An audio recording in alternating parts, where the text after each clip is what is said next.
Bismillah. Buka dalam tu. Tengok inti dia.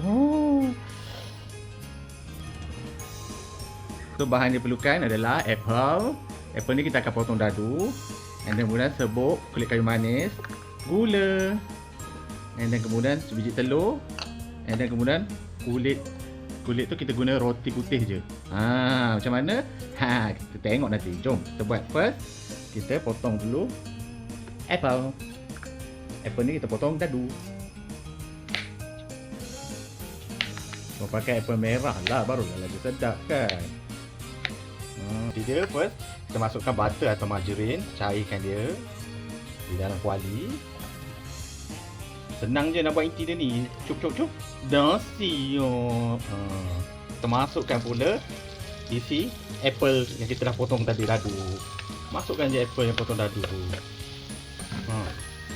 Masakkan dia. Kita masukkan gula.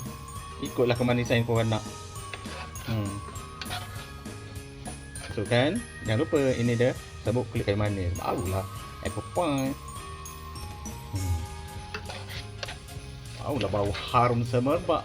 Nampak isi apple tu pun dah macam masak. Jadi kita dah boleh sejukkan sekejap isi apple ni. Kita ambil roti. And then kita gelekkan roti ni. Kena gelek tau, bagi dia padat. Kita ambil yang untuk bahagian bawah.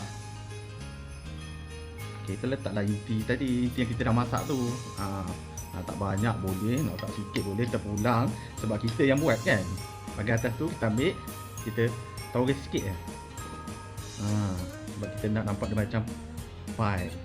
Toreh macam ni. Nampak? Lepas tu kita letaklah dekat atas dia. Tekap sekuat-kuat hati kita. Tekap.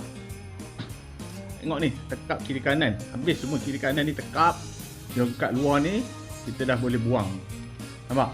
Secara automatik dia dah putus. Jadi sebab tu kita tak perlu nak potong dah yang hitam-hitam ni. Tada! Nampak?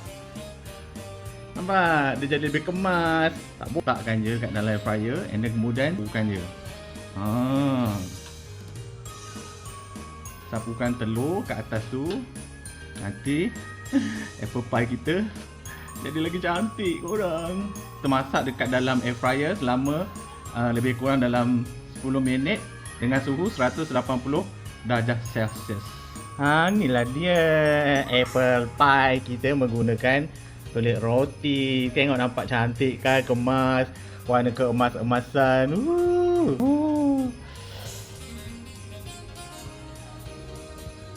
Mesti sedap kan? Banyak. Barulah puas hati buat apple pie sendiri.